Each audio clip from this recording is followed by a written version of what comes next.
Hey everybody, Dr. G here. I'm a licensed clinical psychologist and personality disorder expert, and today I'm going to tell you everything that you need to know about histrionic personality disorder.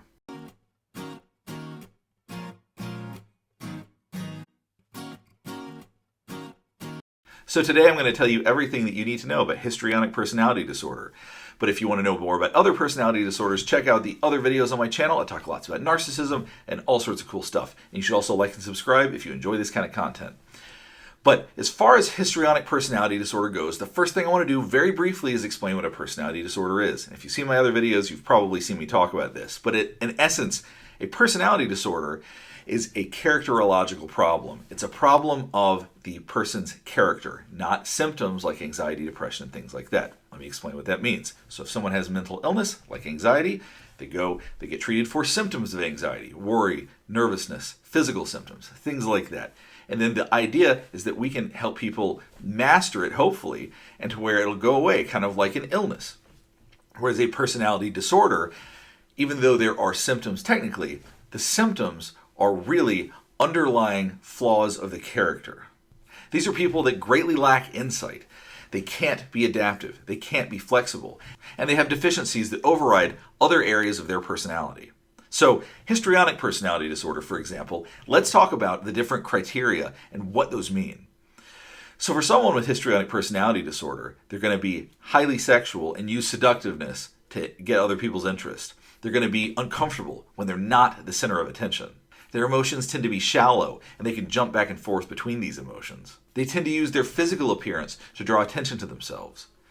They also tend to be very theatrical in the way they talk. They oftentimes believe that their relationships with others are actually more intimate than they are. And they're impressionable. In other words, they can be influenced by other people.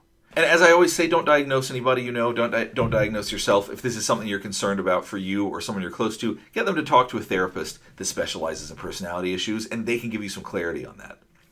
But today, hopefully you'll get a much greater idea of what this diagnosis is.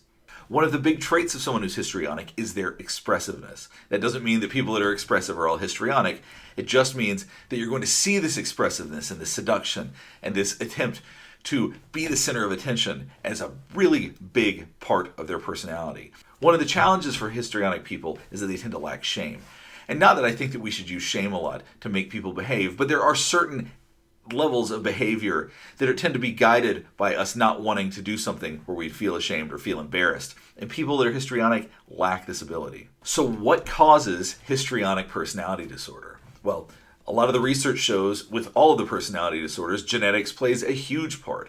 So most likely somebody's got the underlying genetics to have this issue. But there are things that can reinforce it for sure. If somebody goes and is a beauty queen, or they're an actor, or they're in an industry where their looks and the attention is given to them in droves, and they're told they're special and you're great, and all of these things, yeah, obviously that is going to make it worse. So if somebody has the underlying genetics and they have people reinforcing it, that certainly is going to make people more histrionic. Things like parenting style, while maybe could have an impact, is less likely to.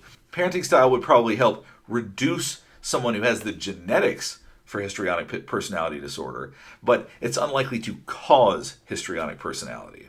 So how is histrionic personality disorder diagnosed?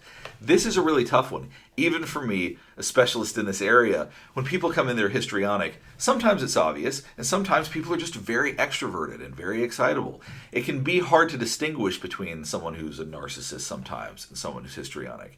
But one of the things that you have to understand is it's a matter of degree. It's not that just because you have a friend who tends to use her good looks to attract other people, it doesn't necessarily mean she's histrionic. It could, but it doesn't necessarily mean that. And so it's one of those diagnoses that can be very, very challenging to pin down. And it usually takes a while before it really becomes clear what you're dealing with when it comes to something like this. Rarely are people going to come into therapy and go, I have no shame, and I realize I want to change that because I keep using my looks to make people chase after me and things like that. Normally it would be more like I'm having a series of relationship problems. None of them are working. What you really need is somebody that really understands it well more than anything. There are tests that can help with it, but what's going to help you more than any of those other things is going to be having a therapist, psychologist, whoever has some expertise in this area that can sit down for a while and talk to somebody like this and get a good feel for what's going on. So how is histrionic personality disorder treated? There's a number of different treatments that are used. For me, as a personality disorder expert, I try to help people with histrionic issues develop more insight, which can be actually a very long and frustrating and challenging thing to do, but it can work. So you have to help people understand all the issues leading up to their negative behaviors and all the problems that are caused afterwards. There are a lot of challenging interventions that can be used, but they can work. The problem for a lot of folks is that it is long-lasting therapy. This isn't a quick one. This is one that can take months, years. Group therapy is a very interesting way to treat people with histrionic personality, but here's the real logistical challenges with that. Is that if you're doing group therapy, first of all, you got to find a group, and that can be hard to do depending on the city you live in. Maybe you can do something online or something to that effect, but generally speaking, it can be kind of hard to find these groups because A, you can't just throw somebody with histrionic personality in any group therapy. They will try to make the entire focus on themselves. And while that does happen in normal group therapy, hopefully from feedback from group members or from the person running the group, they can help them understand that they're taking all the attention. Problem with someone who's histrionic, they're not going to care. They're not going to be able to adapt to make it better in the group, and so they are just going to make the group difficult for everybody, and they're not going to get much out of it themselves. So just your standard group, throwing someone with histrionic personality, it's not a great idea. But if there's a group specifically for people with histrionic personality disorder, that can actually help them develop some insight, but it's got to also be with individual therapy. Just throwing them to the wolves and letting them have group therapy is probably not going to be the most effective intervention by itself. Supportive psychotherapy, where you basically just are there to support the person, is going to do very little good. They're just going to be getting all the attention that they want, and they're not going to make the changes that they need to make in order to correct the problems with their personality. So supportive psychotherapy, unfortunately, is not a very effective intervention with this. Psychodynamic psychotherapy, which is a little bit different than what I practice because I'm a cognitive behavioral therapist, can be effective, but only if it's someone who does psychodynamic psychotherapy who is also a personality disorder expert. I cannot highlight enough how important it is that somebody has to have experience in this area to really be able to treat this, because this is different than the way you treat anything else. So it really has to be somebody that knows their stuff and they can tell you, yes, not only have I worked with people with histrionic personality, it's been effective, and here's how I do it. So what are some of the possible complications dealing with this? Well, in therapy, the possible complications are that they're going to be demanding or they're going to act childlike. It's very challenging if someone doesn't want to be there. There's a lot of ways they can resist, and they can make therapy very challenging and can get very little out of it. So really, there can be some complications in therapy with that for someone who doesn't really want to be there and who's somebody who is not motivated to change.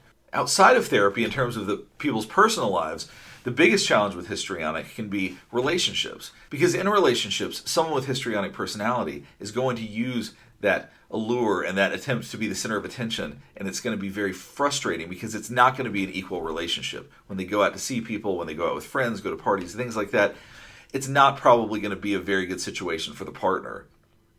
Well, and it also depends on if they have any different challenges they're dealing with too. So histrionic personality can be incredibly difficult for relationships, as are most personality disorders. If you or someone you care about has it, really the best thing you can do is to contact a therapist. Get on something like Psychology Today, find someone that you connect with that you feel is trustworthy, and if they have some expertise in this area, maybe they can help. And if you're in a challenging relationship, I highly recommend that you check out the quiz that I put in the description.